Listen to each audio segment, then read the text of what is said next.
It's also a very good timing for me in the sense that the topic that I'm going to talk about is a relatively new project that I've been working on, and it's evolving. As you see, that my title here is slightly different from the title that I originally gave to Jae-young.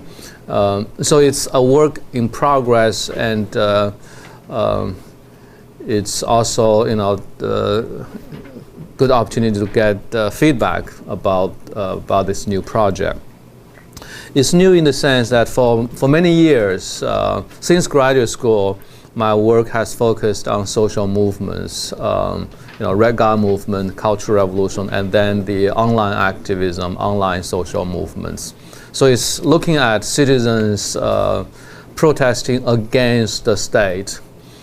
This new project sort of takes the other side, takes a look at the other side, looking at how the state responds to, manages police activists, in this particular case, mainly online activism. So looking at the other side, and my sort of longer term hope this will be, hopefully, this will turn out to be my next, my new book project. And I want to look at the kind of interactions between activists and the state actors, and see how both the forms of activism and forms of power change in these processes of interaction.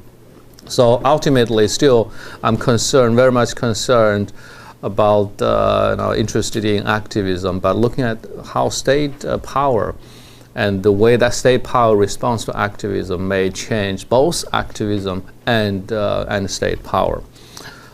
So the topic today's focus is specifically on the regulating of the internet.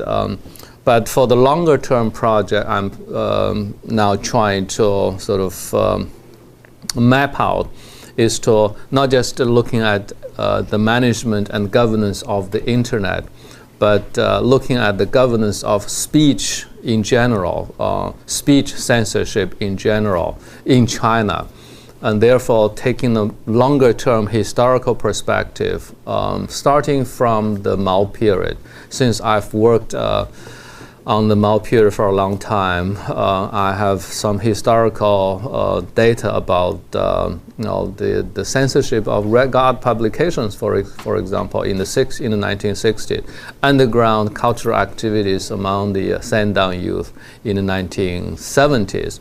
So I have some historical data which will help me to sort of understand the kind of censorship practices in the Mao period. And this is, I think, what we need in current studies of censorship. Internet censorship, as we know, is a very hot topic. Almost like every other day, you see a new article or new survey report about what kind of keywords are being censored on Weibo, how WeChat is being censored, and so this is always in the news. But both the news stories and most of the academic studies, scholarly studies about internet censorship do not take a longer term historical perspective. And also as far as I see this, most current studies do not study censorship the way that I thought. There are some gaps. For instance, what is the meaning of censorship? How do we, of course, censorship is about censoring words, but is that all? I think there's more to that. Understanding censorship can also help us to understand how state power functions in broader terms. So that's the kind of the bigger ambition of this project. But today I'll focus on the idea of civility and civilization.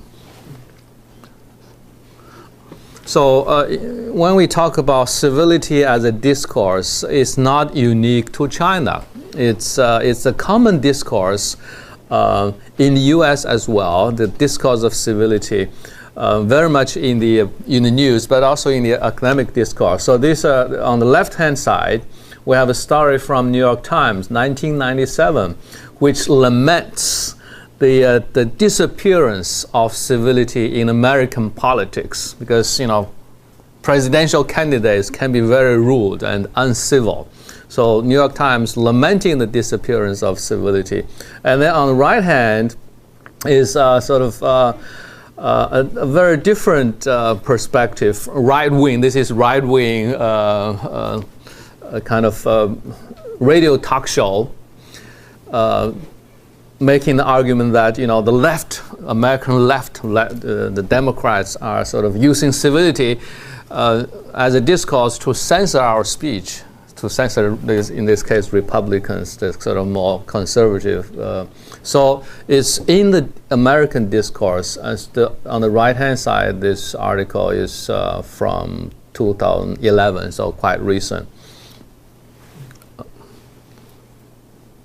I think I should use. Okay, so in the academic discourse, so the first two stories from the mass media. In the academic discourse, a lot of concern about civility as well. So on the right-hand side is Project Civility at Rutgers University a few years ago.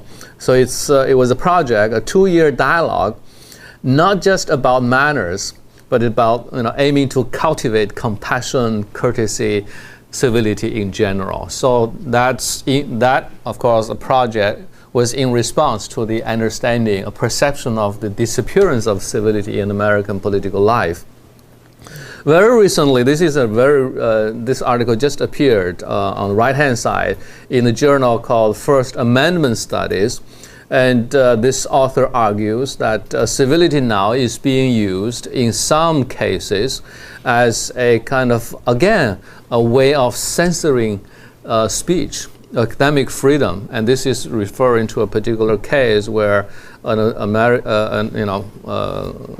academia who was tweeting, made some relatively radical remarks on Twitter, and then was denied. Well, he I don't know whether you've heard of this story. He was offered a job in another university, and then the university administration decided to basically take back the job, not giving him the job because of the particular kind of speech that he made on his Twitter. And this article's analysis of that case, but making the argument that civility in this case is being used by the university administrators as a way of speech censorship. In China, in China, the discourse of civility and civilization, this is interesting. In China, the civility the Chinese term is 文明. So 文明 can be translated in multiple ways. It can be translated as civilization, civility, or civil, or civilized, or civilizing. So all 文明 can be, but it's a very important discourse. It's not entirely new. I'll trace a little bit about the history of this discourse, but it's becoming, in recent years, especially after Xi Jinping took office, became the new president, the discourse of 文明 gained kind of new prominence. So much so that this is the cover of a project done by Australian scholars led by Jeremy Barmay in their ANU China Center. They produced a China Starry yearbook for a number of years. I don't know whether they still produce this yearbook. But for 2013, they chose for the yearbook the theme 文明, which really highlighted, these scholars realized 文明 was becoming so important in the official discourse, in the Chinese media discourse.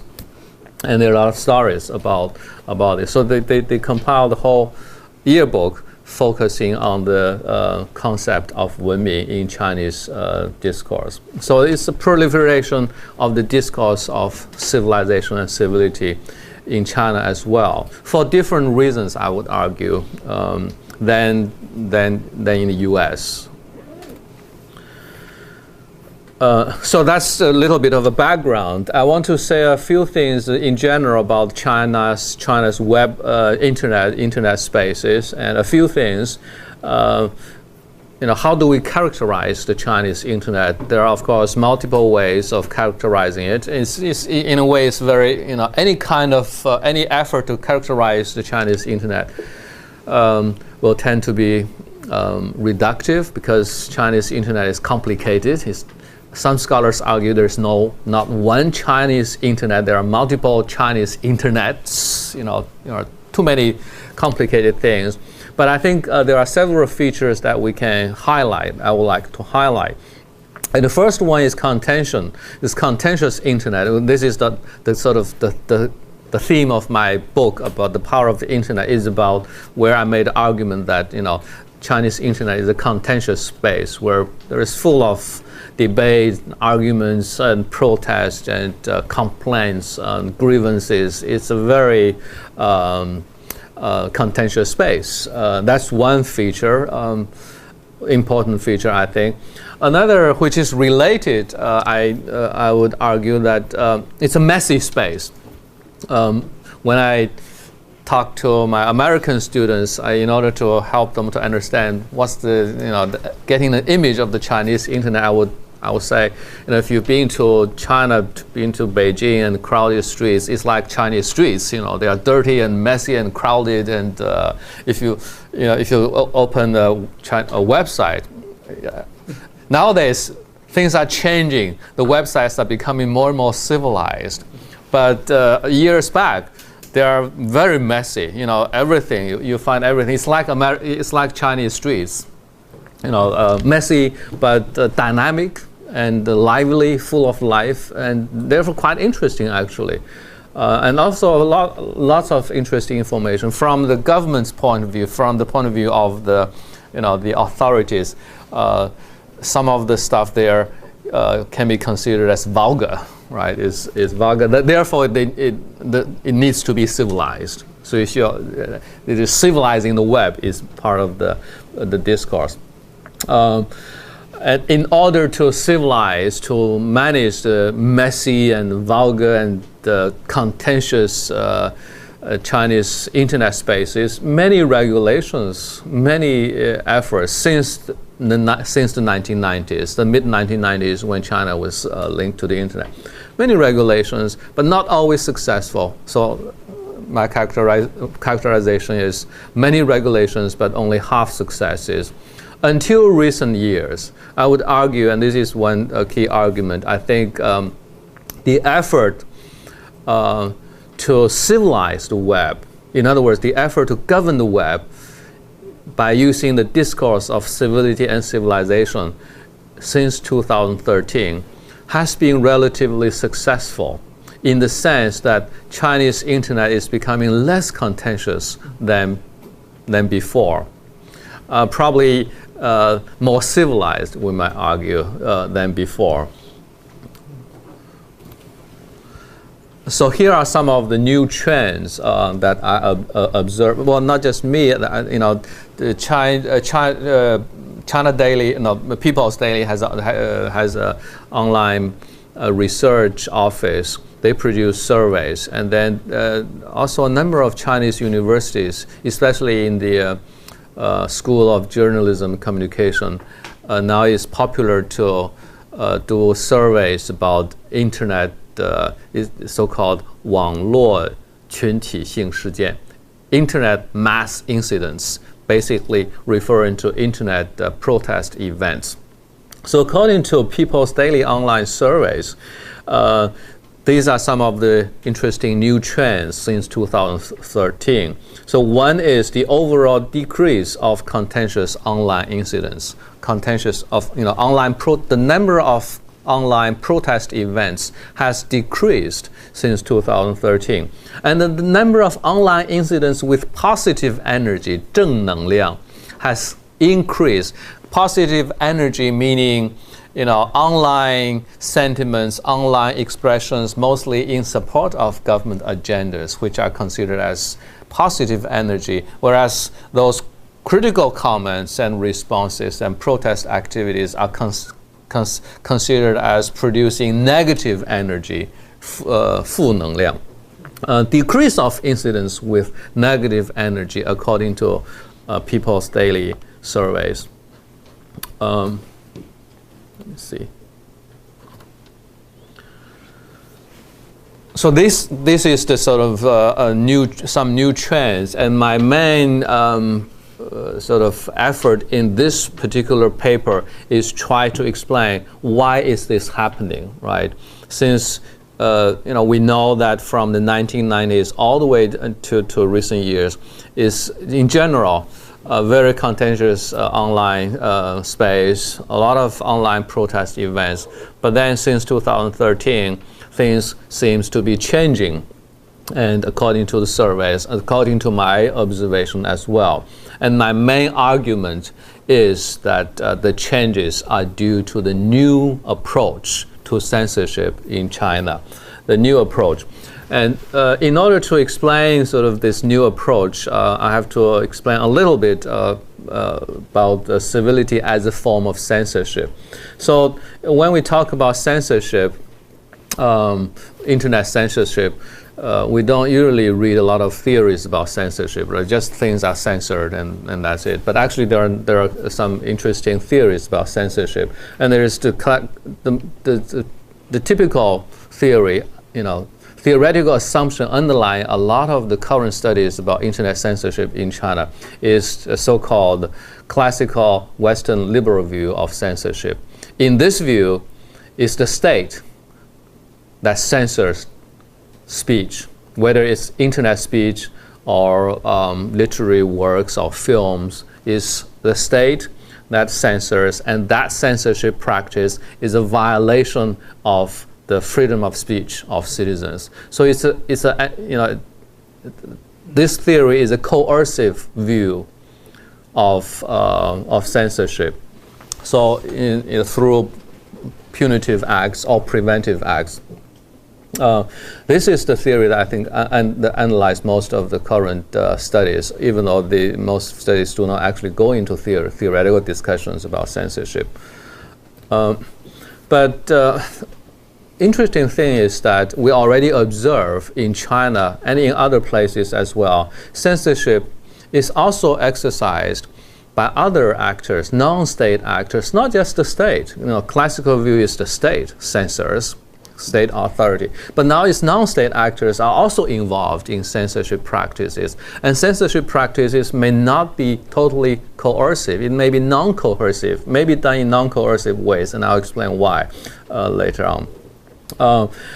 It could be, communication, speech could be censored through informal, indirect methods instead of using direct, punishment, right? It could be done through social norms or ideology. And in this new theory, this is sometimes in the academic literature, this is considered as the new censorship theory. The new censorship theory argues that censorship is not just done by the state, but also by non-state actors, and not just done by coercive means, but also non-coercive means. And therefore, when we see censorship, if, for instance, internet censorship in China is so prevalent, what does it tell us according to this theory? It means that censorship is not working. The more censorship you observe, the less effective it is. The less censorship you observe, the more effective that censorship actually is. And that kind of censorship is made possible through non-coercive means, such as ideology, social norms, for instance. According to this theory, therefore, we might argue, and this is my argument, that the discourse of civility and civilization is a very important new form of censoring internet speech in China, as well as in the US, as I showed in early on, the arguments in the First Amendment Studies article. The idea of civility is generally thought of as civility as a norm. There's civil behavior, there's uncivil behavior. So there's a lot of debates in the U.S., as I mentioned early on. Are presidential debates civil or uncivil? Right? Is American society becoming less civil than before, or more civil than before? There's a lot of debates about this, and people have very different views about whether the American society is becoming more civil or less civil. According to one author, this kind of debate is not very fruitful, because the view of civility as norm itself is problematic in this sense. The author is Susan Herbst. In her book titled Root Democracy, also relatively recently, she makes a very interesting argument, and in my analysis, I'm borrowing her argument here. She argues that we should not consider civility as a norm. We should consider civility or incivility as a tool, as a strategic tool that is used for specific purposes. You could use civility or incivility to achieve your own purposes. So if we have this different kind of conception of civility, then we could ask different research questions, instead of asking, debating about whether society is becoming more or less civil, whether American presidential campaigns are civil or not civil. We might ask, as she points out, why and when do presidential candidates use civil or uncivil rhetoric in public debates? There's a very strategic way of using civil, uncivil rhetoric in presidential debates, as if you are following the current debates. Sometimes uncivil kind of speech attract more public attention, and in that sense can be more effective. And some actually sociologists have made the argument, American sociologists made the argument, that the American Democratic Party and the American left has not been as influential as the American right, because the American left, like Al Gore, tends to use very reasoned kind of style of persuasion, whereas the American right, the conservative, would use impassioned, sometimes very uncivil kind of speech, but it's rousing. In that sense, it can be more effective publicly. So that's a kind of conception of civility I would like to specify at the beginning. Is civility as norm and civility as a strategic tool. I would also want to differentiate between civility and civilization. As I mentioned, we can translate 文明 into both civility and civilization. Women is used in a lot of these different occasions. But I think there are two ways the discourse of 文明 is used in Chinese discourse. It is used as an ideology. As an ideology, I think we can translate it as civilization. And then it is also used as a strategic tool. And as a strategic tool, we can translate it as civility. So this is sort of differentiation. As an ideology, the civilization discourse is not new at all. It's part of the discourse of Chinese modernity. Early 20th century, late 19th century, Chinese intellectuals invoked the idea, the language of civilization in order to make argument about how China need to be more civilized, need to be more sort of modern. So in that sense, that language of civilization is very similar to the language, the German sociologist Norbert Elias, the civilizing process. China needs to be more civilized. So this is a long-term, this is sort of a discourse that's been there all the time. So we can trace it all the way back to the earlier times. But my focus will be on more recent periods. I should speed up a little bit. Okay. So as an ideology, is formally actually proposed advanced by Deng Xiaoping in 1979. And this is very interesting. So Deng Xiaoping in a speech in 1979 proposed that Chinese society at the time that was the beginning of the reform period should not only pay attention, should not only emphasize material civilization, 物质文明, which means basically economic development, but should also emphasize socialist spiritual civilization. And what does he mean by that?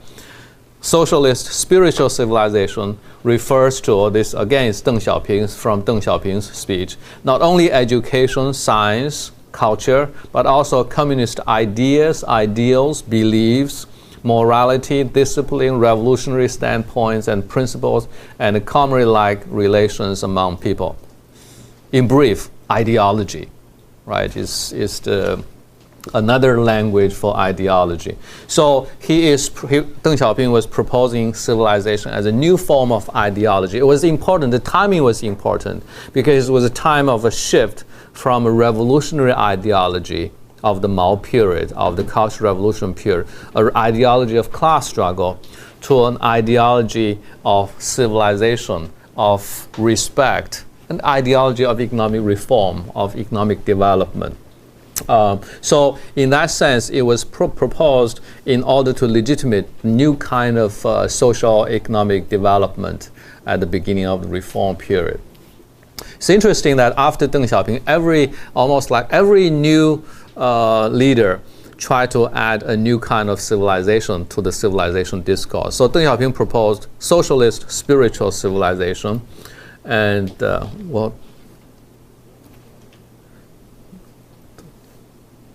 I don't have that slide there. Jiang Zemin, and then with Jiang Zemin. Jiang Zemin proposed the idea of political civilization.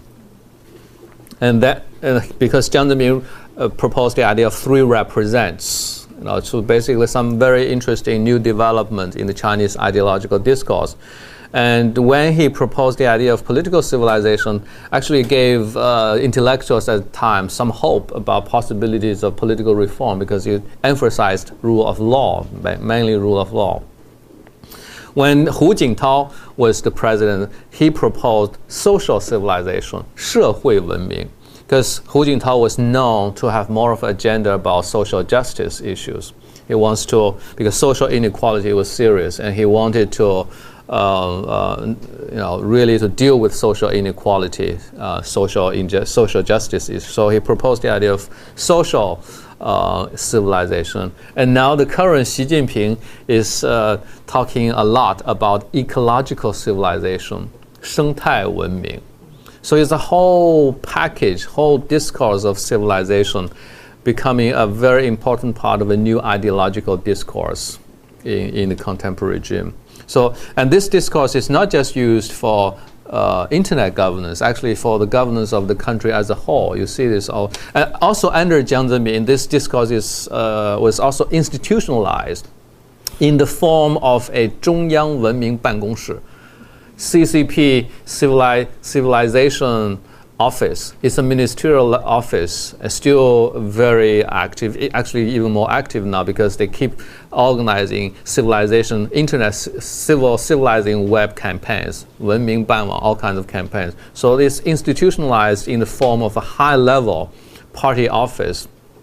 So not just ideology, but also institution. So that's the idea, civilization as an ideology.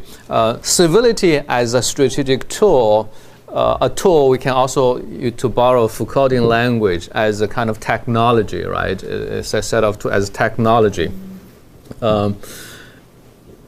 It's a little bit, I'm trying to sort of use the Foucault's sort of notion of power to understand the discourse of civility. So Foucault talks about the power, the technologies of production, right? So the production of technologies of production, economic production, right? That's technologies of production. In the discourse about civility discourse in the internet governance, we can think of the production of hardware and software as a kind of the technologies of production. And that's one form of power, right? And one example I list here is the Green Diamond Youth Escort software, which was an abortive effort in 2009. It was a software that, according to the Ministry of Information Technology at that time, that every computer sold in China should be pre-installed with that software. It's a filtering software supposed to be to protect children from harmful content. But then American engineers, computer scientists, broke the code and discovered that the software also censors political content.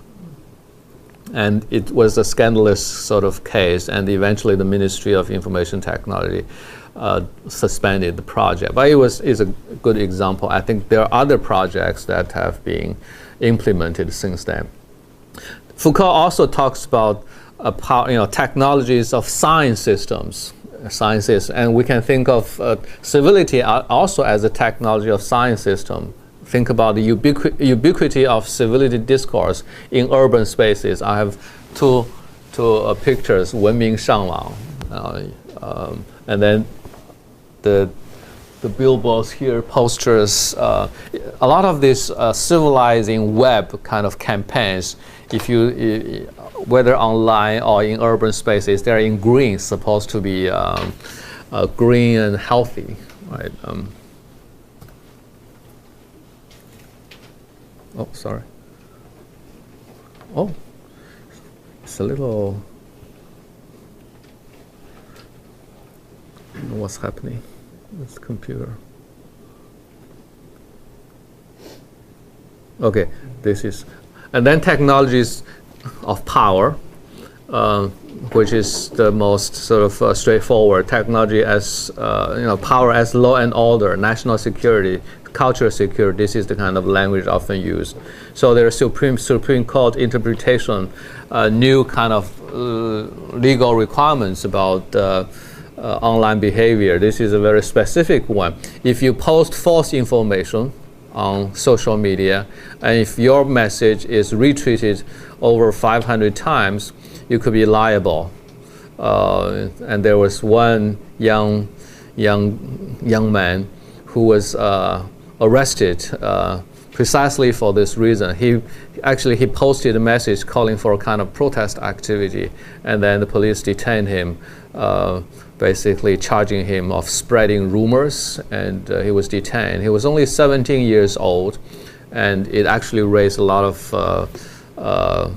radical responses online, and eventually the police released the young man. But that was an interesting kind of example of the enforcement of this new rule.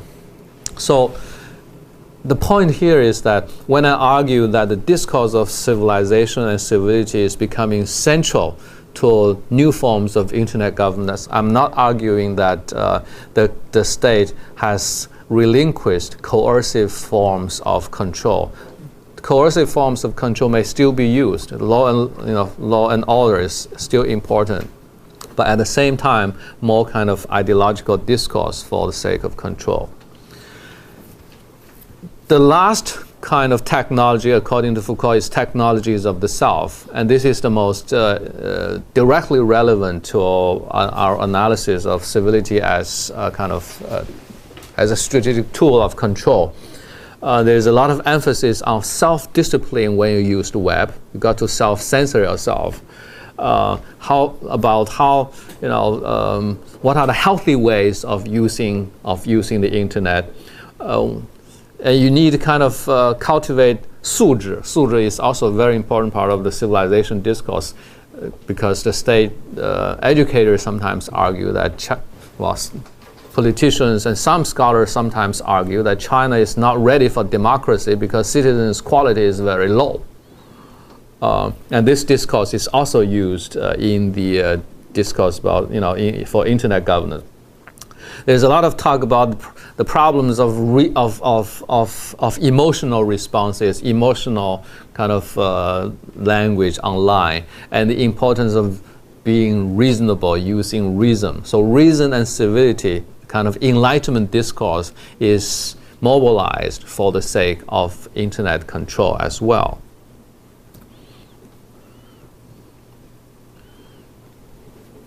There are all kinds of national or community and local projects.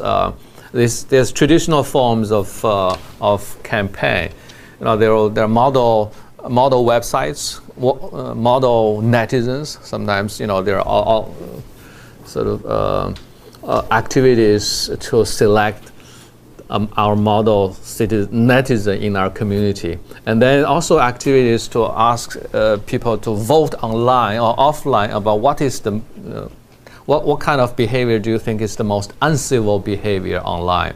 And this is just one example, very recent, June 2015, in Yuexiu district of Guangzhou.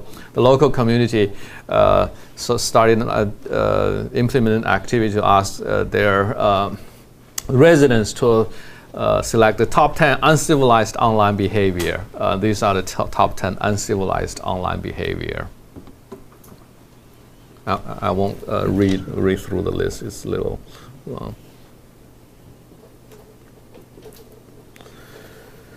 Related to the technologies of civility, there is also what we might call whole pedagogy of civility, meaning that there are all kinds of ways, methods of trying to teach citizens how to be more civil netizens. All kinds of things. There are civility campaigns. I mentioned model citizens of internet civility, national civilized websites. But most interesting, I highlighted the last two because I wanted to talk a little bit more about the last two. And they are the most interesting new developments.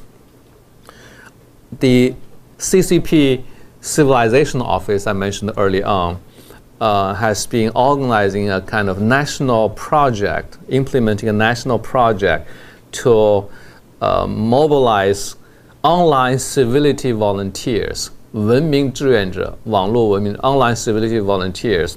Who are how many of you haven't heard of 五毛? 五毛, yeah, we all know 五毛, right? 50-cent party, meaning volunteer internet commentators, usually anonymous internet commentators who participate in online discussion, debate, usually expressing views in support of government agendas. They are usually, recruited by government agencies at different levels. But now there is a national project to recruit online civility volunteers, similar to internet commentators, but they are called 文明志愿者. And their job is to participate in online discussion, discourse, by being civil, right? Meaning that you are not going to post information that is critical of the government. So online, this is a major project. And there's also a lot of training courses organized by both media agencies and government agencies to train professionals, personnel, including government officials, about how to respond to uncivil behavior, about how to respond to internet protest events. No, I pressed the wrong button again. It went all the way back down. Okay, sorry. There are two case studies I wanted to very briefly talk about. Maybe I should. I'll be very quick. This is a very interesting case because it's about Xia Junfeng was a street peddler, and he was involved in a conflict with city inspectors. Chengguan in China had a kind of notorious reputation, right? And a lot of the urban residents are very unhappy because they're chasing these small street peddlers all the time. So Xia Junfeng got into trouble with them, and they started a fight. And in the middle of the fight, at least Xia Junfeng and his family claim that he killed two policemen in self-defense. But he was arrested, tried, and sentenced to death. the case he was sentenced to. He was he was executed in 2013. So after he was executed, his wife, whose name is Zhang Jing, posted this image on her Weibo account and won a lot of sympathies. People are not sympathetic for the policemen. They tend to be more sympathetic, with the street peddler. And this was not the only case. There are multiple other cases. But then in this particular case, unlike in previous cases where popular public sympathy was all on the side of the street peddler, not on the side of law enforcement authorities, this time, after she expressed anger about this injustice and so on, there were a lot of sympathies, but there were also a different kind of voice coming from so-called Wu Mao. Some people would argue it's coming from the internet commentators, arguing that she was just trying to try to win people's sympathy by using very emotional language, emotional images, and so on and so forth. And she should be more reasoned. And so the whole discourse is about how emotion was irrational, and how we should be more rational, kind of. So it is a very clear case of using the discourse of civility and civility and reason to challenge online outpourings of emotions. Not just online in this case, but also by official newspaper. In official newspapers, there is a similar kind of discourse being used. This is from editorial on Central CCTV's website. This is a direct quote from the website. In the face of those excessively emotion-stirring words or fanatic stories, net friends, 网友, should reduce their impulsive participation by 30%, be more calm, more rational, and not just becoming filled with indignation and anger like others. So it's official story challenging this kind of online outpourings of emotion using the language of reason. And so it's here in this kind of discourse, typically emotion is equated with irrationality and therefore incivility. This is becoming very common kind of approach to dealing with online protest events.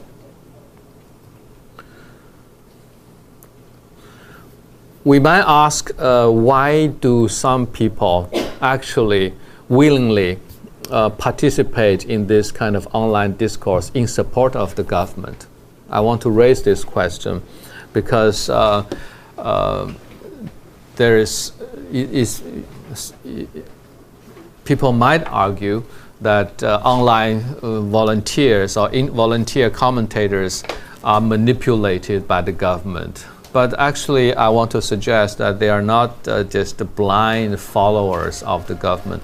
There is a growing kind of nationalistic discourse in Chinese cyberspace, as well as offline, which tends to challenge the kind of so-called pro-Western discourse. And whatever discourse, whenever some discourse, people talk about, write about things in China that are critical of China or critical of the Chinese government, this kind of discourse may be viewed as a kind of China bashing by the more nationalistic kind of people. So what I'm saying is that some people who are civility volunteers may just be doing it as this is like people, my colleagues want me to do this, I'll just do this, not serious. But others may be serious. They may just be also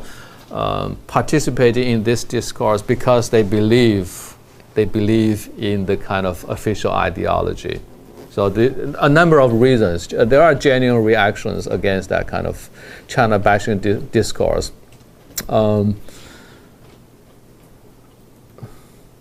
So that's one example. The other case is about the training courses, which also we see a lot of now. China Daily online survey office now runs professional training courses for so-called internet opinion analysts. The internet opinion analysts analyze online discourses and try to offer policy input for government officials, helping them to try to understand the discourse and especially how to manage the discourse and respond to the discourse. This is from People's Daily's website. I'm arguing here that this kind of training courses certainly serves political purposes, but increasingly we can see it very clearly it's a big business. For instance, for this one particular training course, it's only 4 days, May 25th, 2015 to May 29th. Training fee of close to 4,000 yuan. Another fee, of 3,820 yuan. Accommodation, meals, 2,000 yuan. So you pay a lot of money for 4 days of training. And then you get a diploma as well. And then you become kind of certified internet opinion analyst. But what this really tells us is that there's a lot of business interest in this training for the training course. Not just government officials, but all kinds of business firms are now also training their staff and especially their managers to handle online opinion, because we know online PR is very important, because you have to monitor whether there's any negative publicity about your company, right? Same thing. So they offer internet opinion management training courses. This is one case, Chinese, and with my very rough English translation. For instance, in this particular slide, detailed procedures for firms to manage internet 舆情 opinion, internet opinion. Strengthen routine monitoring and elevate it to the institutional level. You have to, really emphasize the importance of this phenomena. There are also different procedures for bigger firms and then for smaller firms. There are very specific kind of details about what kind of duties and requirements for internet spokespersons, how to deal with 舆情. That on the very right-hand side, there are 4 very specific methods. You should first try to persuade with reason. If you cannot persuade with reason, overwhelm with power, or change the topic, or disrupt the topic. These are being taught to, both to business firms, business executives, and government officials to manage. It's a very, this is a fascinating, from analytical point, it's a fascinating new development. And it certainly it's a new kind of new method of censoring, managing internet speech. And I'm arguing that no less effective than more coercive forms of blocking websites and harassing dissidents, because this is very prevalent. It's being done throughout the country, and it's being done as a business. There's the consequences of this civility and civilization discourse for internet governance. My very quick summary is, I'll just read my summary of the consequences. Civility becomes a new institution for censorship with norms, bureaucratic organizations, and methods. With millions of civility volunteers monitoring the web, boundaries between censorship and surveillance are blurred. This is a hypothesis because there's now so much talk about surveillance, right, as well as censorship. But what is censorship? What is surveillance? I think the boundaries are becoming blurred. Surveillance is a form of censorship.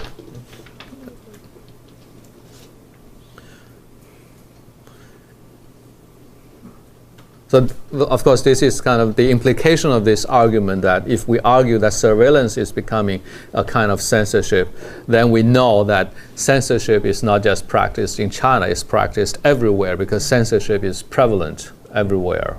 And this was a sort of, again,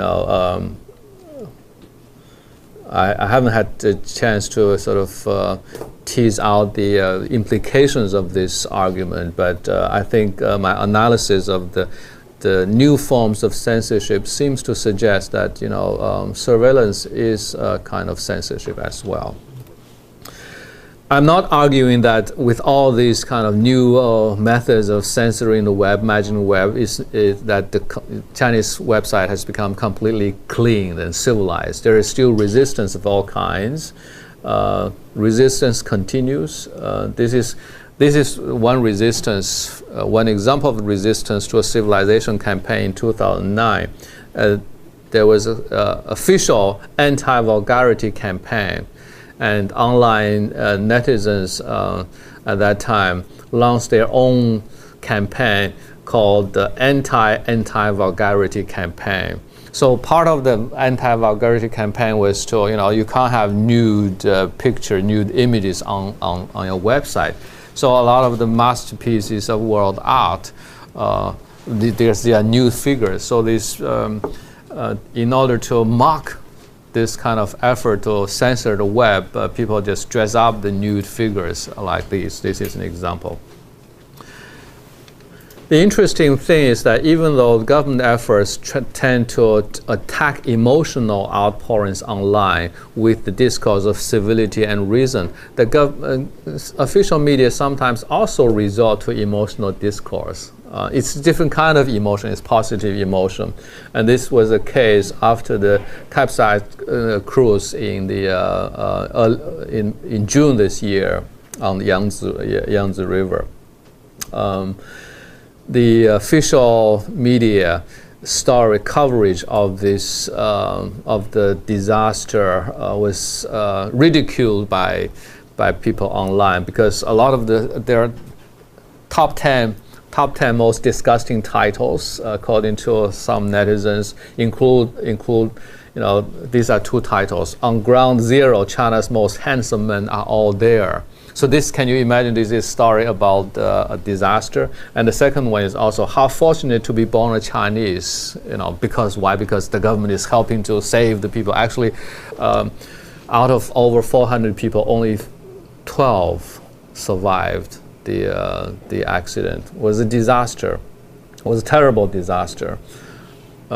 So there are also, of course, critical responses to this. So the people are arguing, why is it rational to be supportive of the government? So the discourse basically, if you are not supportive of the government, you are not rational.